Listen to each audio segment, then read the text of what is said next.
Hola y bienvenido de nuevo a Sustainable Teacher. Si es la primera vez que pasas por aquí, me llamo Leticia y me alegro de conocerte. Y si ya has pasado antes, me alegro de volver a verte. En el vídeo de hoy cerramos ya sí que sí el último tema del temario de Biología y Geología de cuarto de la ESO, hablando de la relación entre el ser humano y el medio ambiente.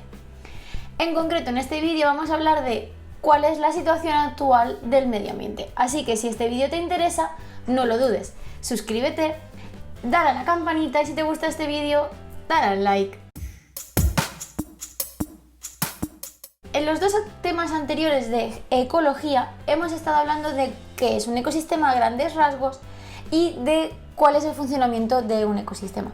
Lo que nos falta por ver ahora es cómo nosotros como seres humanos utilizamos los ecosistemas y tenemos un impacto sobre ellos, ya sea positivo o negativo. Generalmente negativo más que positivo, pero lo vamos a ver todo. En este primer vídeo del tema 9 nos vamos a centrar en cuál es la situación actual de los ecosistemas y a lo largo del tema iremos viendo los impactos que tenemos y qué soluciones tenemos. ¿De acuerdo? Está un poco centrado en cómo los usamos, qué impacto tenemos al hacer esos usos y cómo solucionarlos o cómo prevenirlos, evitarlos. Es un tema que a mí me gusta mucho, de ahí que Sustainable Teacher exista como canal. Podría pasarme hablando horas, pero voy a intentar centrarme en la información precisa para no extenderme y no enrollarme muchísimo, pero algún ejemplo y alguna cosita os iré contando a lo largo de estos 3 últimos vídeos. Así que vamos al lío. Es obvio que el ser humano, para sobrevivir, necesita utilizar los recursos que los ecosistemas brindan. Principalmente porque somos heterótrofos y simplemente ya para realizar nuestra función de nutrición vamos a tener que obtener el alimento del medio y el oxígeno del aire. A partir de ahí ya hemos empezado a utilizar los ecosistemas, pero no es la única forma. O sea, tenemos que usar el oxígeno, el agua y los alimentos para la función de nutrición, pero también podemos utilizar materiales para la construcción de edificios, para los tejidos de nuestra ropa. Todo lo que usamos está hecho de materia que proviene del medio ambiente, ¿vale? Incluso el plástico, porque el plástico al final no deja de ser un derivado del petróleo, no tiene por qué ser una tela de algodón de una planta, ¿de acuerdo? Obviamente para todas nuestras actividades también nos van a hacer falta fuentes de energía. Ya bien puede ser energía solar, energía eólica o energías de combustibles fósiles que también provienen del medio ambiente, ya sean renovables, no renovables, energías más limpias o menos limpias o con mayor impacto o menor impacto en el medio ambiente. Y luego además tenemos otro tipo de recursos.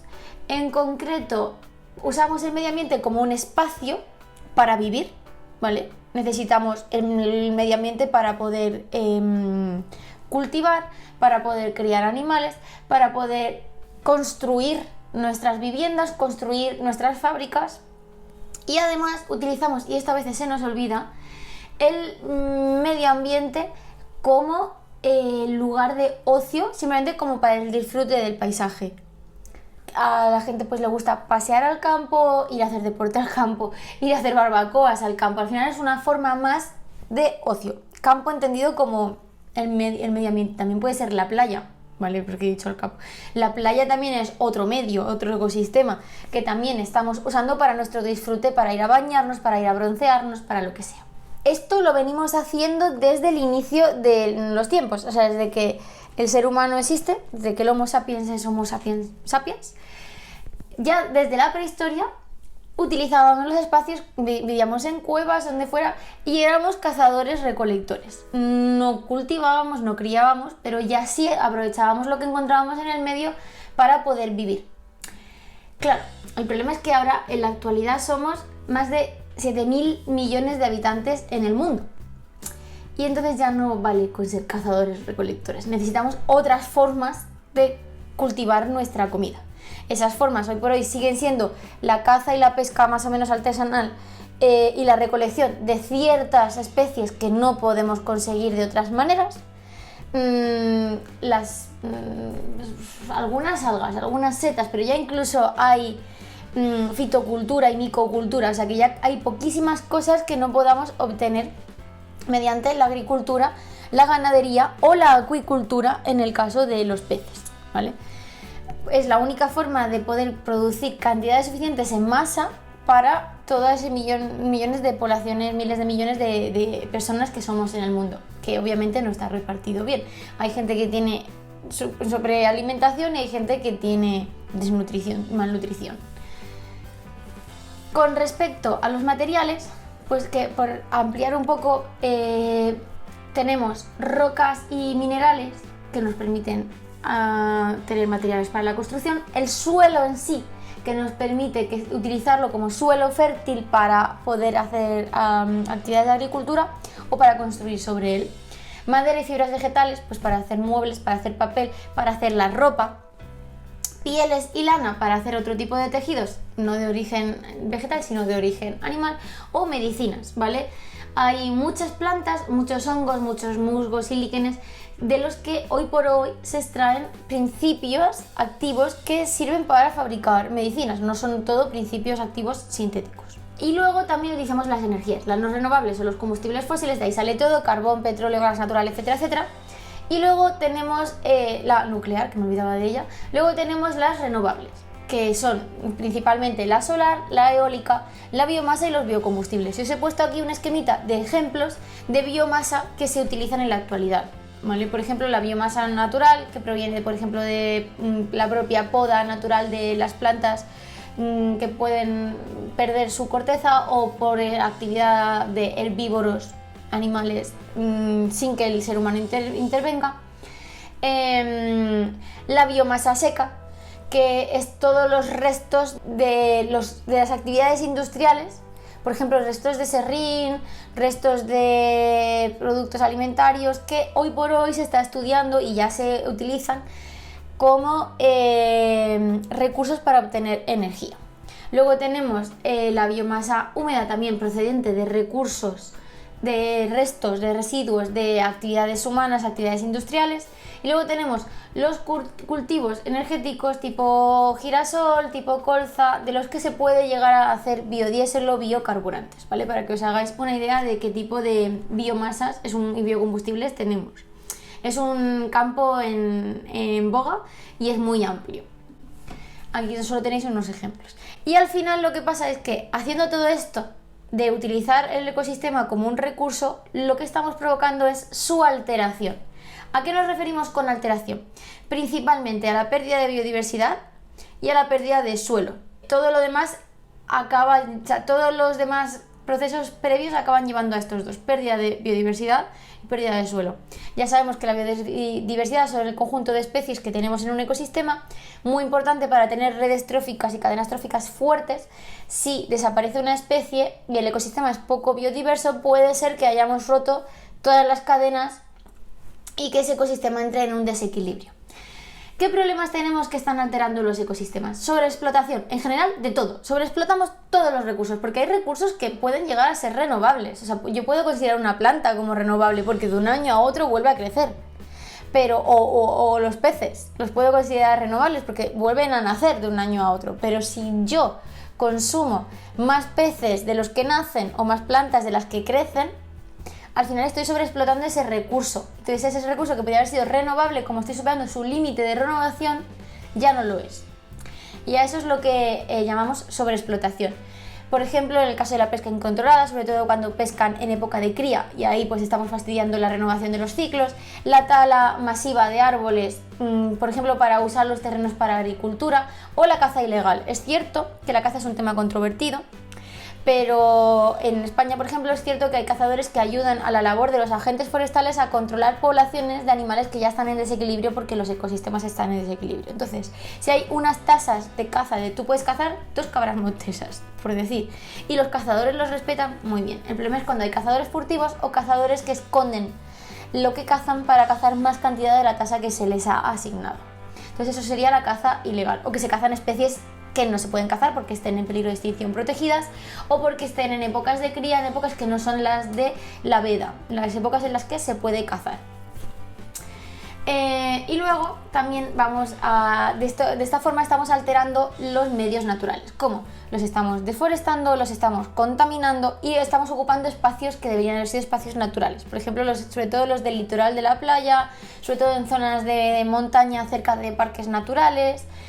Y el último problema del que os quería hablar es un tema que a mí me parece muy interesante, muy divertido, entre comillas, las historias de cómo han llegado especies invasoras y de cómo para solucionar, por ejemplo en Australia esto pasa mucho, para solucionar una especie invasora han metido otra y ha sido más invasora que la anterior, que son la introducción de especies exóticas invasoras, que pueden entrar por diversas razones, pero las veremos en el segundo vídeo, así que no me voy a extender más. Al final todas estas actividades y la contaminación, etcétera, etcétera, lo que van a desembocar es en el cambio climático. El cambio climático tiene como varios frentes, ¿vale? Esta pérdida de biodiversidad, la pérdida de suelo, y uno de los grandes aspectos del cambio climático es el calentamiento global, que se debe a la concentración excesiva de gases del efecto invernadero que producen un efecto invernadero negativo. Recordad que tenemos un efecto invernadero positivo, que es el que permitiría que la atmósfera se encuentre a una temperatura media durante todo el año de 15 grados centígrados. El problema es que si hay más concentración de los gases de la atmósfera de lo esperado, se retiene más calor del esperado, y ese es el calentamiento global. Ese sería el efecto invernadero negativo. Los gases principales más culpables son el dióxido de carbono y el metano. Realmente el metano retiene más calor que el dióxido de carbono, sería el peor. Pero hay más dióxido de carbono en la atmósfera que metano, y entonces al final por cantidad de dióxido de carbono retiene más cantidad de calor el dióxido de carbono que el metano, pero no porque si tuviéramos una unidad o digamos de carbono, de dióxido de carbono y una unidad de metano, el metano retendría más, pero como hay mucho más dióxido que metano, pues al final es el dióxido el principal culpable de la retención excesiva de calor en el efecto invernadero negativo. ¿Qué ocurre con este calentamiento global, que es parte a su vez del cambio climático junto con estos otros factores que hemos estado hablando? Pues que se descongelan los polos, se descongelan los glaciares, también los de alta montaña. Acordaos, el verano pasado hubo un accidente en Italia de un glaciar que se desprendió. Se altera por tanto el nivel del mar y la salinidad del mar, y esto va a provocar que se alteren las corrientes oceánicas. Si se alteran las corrientes oceánicas, se alteran todos los flujos de nutrientes y por tanto van a alterarse todos los ecosistemas marinos. También se van a alterar los fenómenos meteorológicos porque dependen en parte de las corrientes oceánicas. Ahora que estamos a principios de mayo están hablando de que va a empezar el Niño en Sudamérica, y bueno, no es la época, ¿vale? Pero va a provocar también alteraciones por ejemplo, dicen que como consecuencia del Niño va a llover también aquí en Europa, y porque claro, estas cintas de transporte oceánico van a crear alteraciones a nivel global. Esto no es de un solo sitio local, ¿vale? No solo se van a alterar los fenómenos meteorológicos, en el sentido de repente va a hacer, por ejemplo, mucho calor o mucho frío, va a haber climas extremos, se me está nublando, climas extremos, y esto va a provocar que de repente nos estemos helando con una Filomena y al año siguiente estemos con una sequía tremenda en verano y con temperaturas récords desde marzo y abril de hasta 40 grados en Andalucía. Esto también va a provocar, aparte de estos cambios en el calentamiento global y el aumento del nivel del mar, va a provocar cambios en todos los ecosistemas por estos cambios de dinámicas que estábamos diciendo. Esto también va a alterar nuestra agricultura y nuestra ganadería, porque ya por ejemplo la vendimia se está adelantando casi todos los años 2 semanas por las altas temperaturas del verano, así que van a cambiar las especies que podemos cultivar y las fechas, las temporadas en las que las podemos cultivar. Van a cambiar los movimientos migratorios, habrá animales que dejen de migrar y animales que empiezan a migrar buscando más frío o más calor. Por ejemplo, las cigüeñas, que ya no migran por dos razones. Hay más temperatura en invierno y ya no pasan tanto frío, y además, como hay muchos vertederos y tienen dónde comer, si ya no hace frío y tienen dónde comer, ¿para qué van a migrar? O sea, eso es un esfuerzo enorme para nada. Así que esas son aún no se sabe 100% por qué a las cigüeñas, entre otras muchas especies, hay algunas y no todas que han dejado de migrar, pero se cree que estas son algunas de las causas. Y luego también se va a perder el suelo, porque si hay deforestación o pérdida de especies vegetales, ya no hay quien sujete el suelo, ya no hay quien retenga la humedad en el suelo, se va a perder el suelo y se va a desertificar. El fi, no es desertizar, es desertificar, es porque es por causa humana, ¿vale? Ha habido desertización, igual que ha habido épocas de más glaciaciones, pues también ha habido épocas más cálidas de desertización natural, paulatina, lentamente a lo largo de los miles de millones de años. El problema es que estamos provocando todo esto ya lo hemos hablado, en un corto periodo de tiempo, ¿vale? Entonces a esa desertización rápida debido a las causas humanas la llamamos desertificación. Hoy por hoy, para evitar todo esto, la ONU, la UNESCO, la OMS, todas las organizaciones internacionales que se pueden preocupar de la salud humana y de la salud medioambiental, han desarrollado una serie de objetivos de desarrollo sostenible, los ODS, ya esto en la imagen casi todos los hemos visto por todos sitios. Son 17 grandes objetivos con subobjetivos cada uno dentro, que telita, de cosas para promover un desarrollo positivo en la sociedad. Porque, a ver, esto es un debate. Estamos contaminando como sociedad. ¿Qué hacemos? Tenemos 3 opciones principales. No nos desarrollamos más, nos quedamos como estamos y no contaminamos más. Seguimos desarrollándonos o vamos hacia atrás y volvemos a vivir como en las cavernas.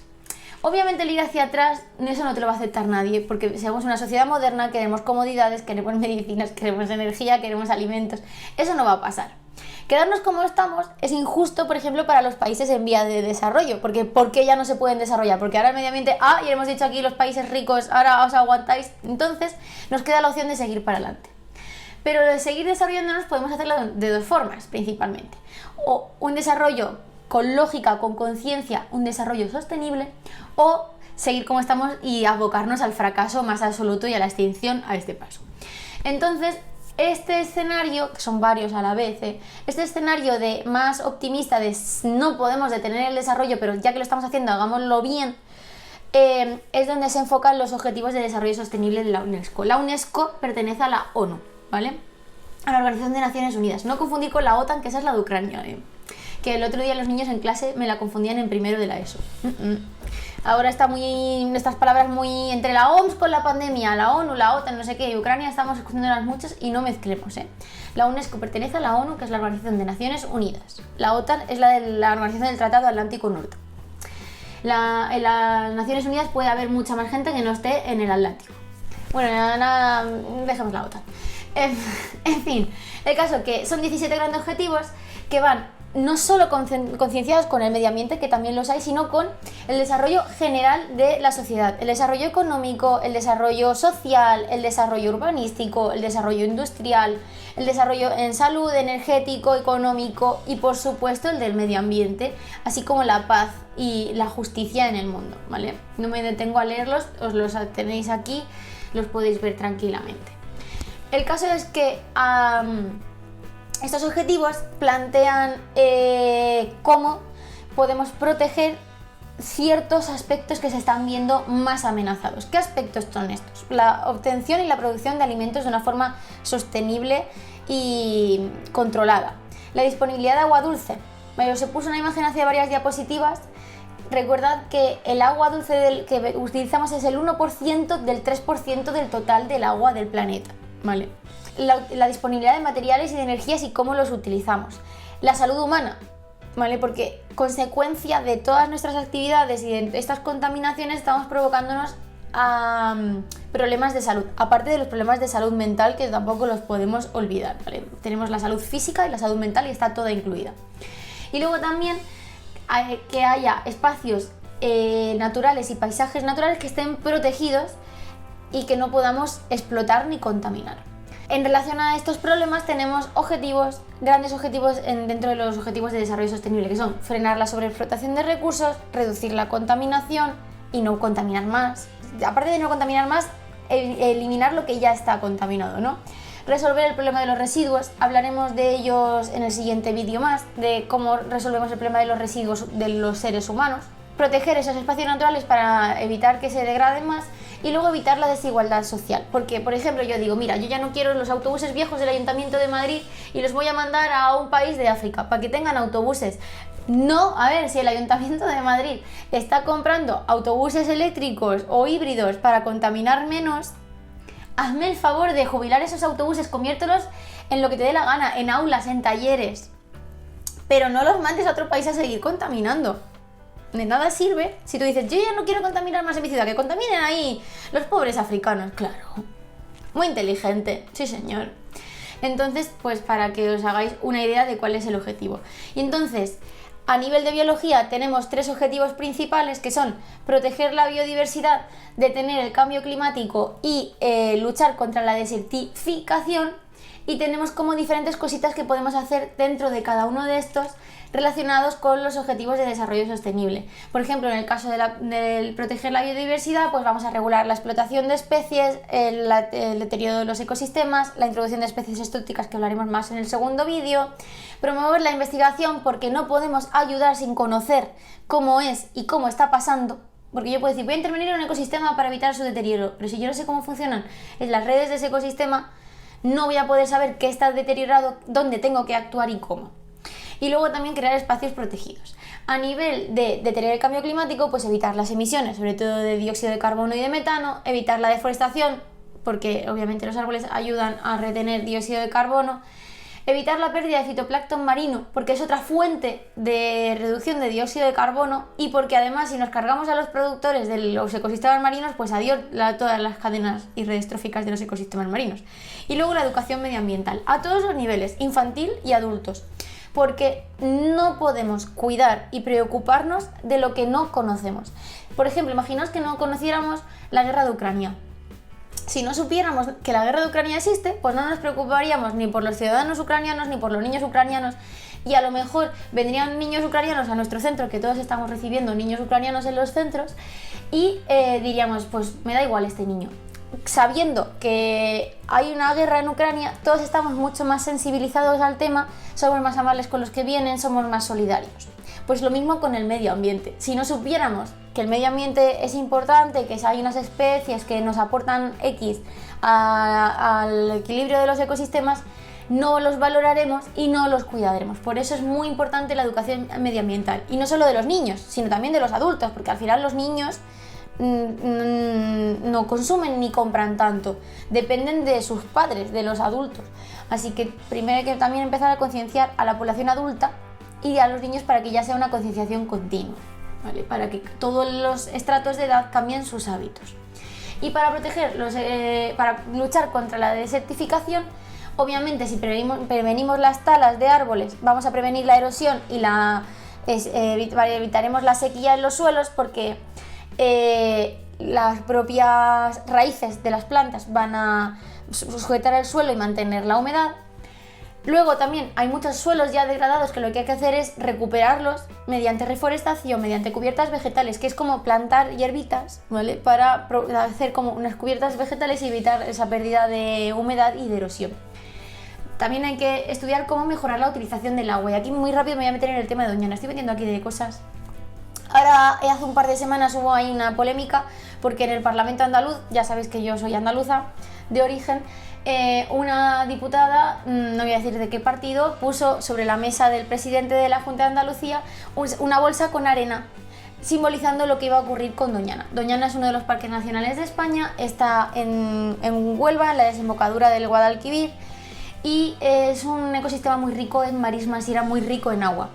Uno de los problemas, muchos problemas, de la extinción casi del lince que se está recuperando era que los linces no tenían tantos conejos como antaño para comer porque no había tanta vegetación, porque Doñana se estaba desecando.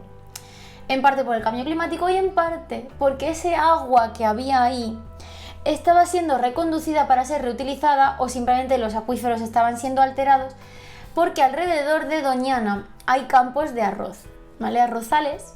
No sé si los habéis visto alguna vez, están cubiertos enteros de agua los arrozales. Entonces ahora viene el sol, genial. Necesitan mucha agua el cultivo de arroz. Claro, alguien hace muchos años permitió que ahí hubiera cultivos, antes incluso de que Doñana fuera parque natural o nacional o lo que fuera. Ahora es nacional, ¿vale?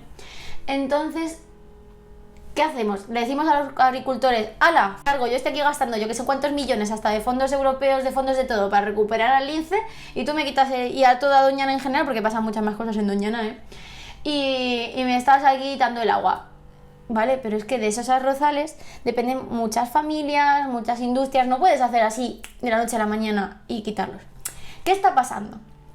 Que la Junta de Andalucía tomó una decisión, y es que con esto de la sequía los agricultores decían, ¡ay, que no me llega el agua! ¿Y ahora qué hago? Y la solución que se ha dado ha sido darles más cuota de riego. ¿Aquí en detrimento de qué o de quién? Pues probablemente de esos acuíferos y marismas que hay en Doñana, esas masas de agua que hay en Doñana. tú dices, joder, con todos los esfuerzos que se están haciendo para mantener Doñana y ahora van y les dan más agua. Entonces esta diputada se enfadó y por eso puso la tierra encima de la arena, encima de la mesa del presidente de la Junta, como modo simbólico de que a este paso Doñana va a acabar siendo un desierto. A ver, llevarte arena a la mesa del Parlamento para que luego la tenga que limpiar el personal de limpieza, porque el presidente, ya te digo yo, que no la iba a limpiar, pues fue todo un poco una salida de tono, ¿vale? Y el comentario de algo de, no sé, me acuerdo que dijo el presidente de la Cámara, que dijo algo así como tráigase usted un mono si se aburre, no sé, pues también estuvo todo muy fuera de lugar. Fue un espectáculo un poco bochornoso. Pero a lo que yo iba, que me he entretenido mucho contándonos este caso, es que lo que tenemos que hacer es no decir ahora ya no damos agua o ahora ya sí damos agua.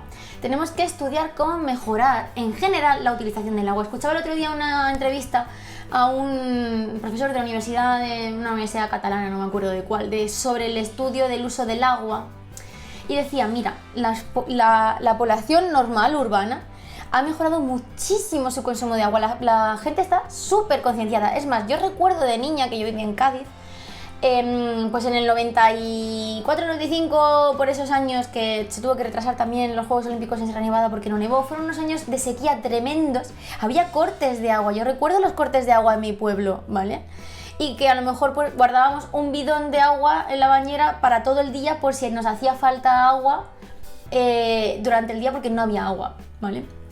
Entonces yo tengo esos recuerdos.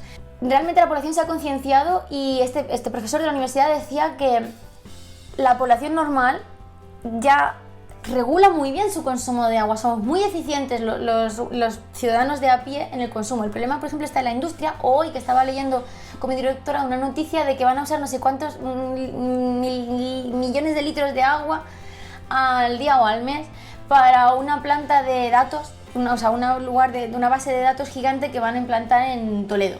Y decimos, madre, qué barbaridad de agua que van a gastar ahí. Ojalá que se recicle, ¿vale? Imagino que es para enfriar los servidores o algo de eso. Entonces, al final, lo que hay que mejorar es la utilización de agua en agricultura y en industria, ¿vale? Sistemas de riego más eficientes, por ejemplo, cultivos en seto, ahora están en el olivo y en almendros se están poniendo muy en boga porque son mucho más eficientes en todo, no solo en el agua, sino en la recogida, etcétera, etcétera. Buscar nuevos sistemas de transporte del agua porque aproximadamente el 25% del agua se pierde en los suministros hasta que llega al destino donde se va a usar. Entonces, a lo mejor tenemos que ser más eficientes en el suministro y la recogida del agua, no solo en el uso. En fin, este tipo de cosas. Y una vez más, educación ambiental, porque todo esto, si no te preocupa, pues no lo vas a saber. Y hasta aquí el vídeo de hoy. Me he alargado mucho con los ejemplos, esto ya lo sabía yo, pero es que estos temas me encantan. Así que nada más, cualquier duda, cualquier cosa, la dejas en los comentarios. Y por supuesto, nos vemos pronto.